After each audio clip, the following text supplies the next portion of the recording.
Houthi తీవ్రవాదులు వాణిజ్య నౌకల మీద దాడులు చేస్తూ ఎర్ర సముద్రంలో వ్యాపార కార్యకలాపాలను స్తంభింపచేస్తుంటే తిరుగుదాడి చేయడం ప్రారంభించింది. అమెరికా, బ్రిటన్ కలిసి అటాక్ చేసింది. అయితే అందులో యూరప్ దేశాల్లో స్పెయిన్ కానీ, ఇటలీ కానీ, ఫ్రాన్స్ కానీ కలవబోమని ప్రకటించినాయి. కానీ మిగతా యూరప్ దేశాలు ఒక సైన్యంగా ఏర్పాటయ్యి తమ వాణిజ్య నౌకల్ని రక్షించుకోవడానికి సిద్ధపడుతున్నాయి. ఎందుకంటే తీవ్రవాదుల మీద యుద్ధం చేయకపోతే వ్యాపార కార్యకలాపాలు స్తంభించిపోయి రేపు పొద్దున తీవ్రవాదం విజయం సాధిస్తుంది. అందుకనే European countries are expected to discuss a potential new naval operation against Houthis in the Red see.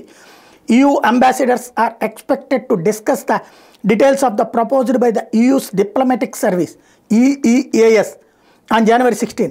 In the Black's Political and Security Committee, the lack of unity highlights no confidence in the US-led Operation Prosperity Guardian mission against the Iran-backed rebels. ఇది ప్రస్తుతం America చేస్తున్నటువంటి దాడుల మీద వీళ్ళకి నమ్మకం లేదు.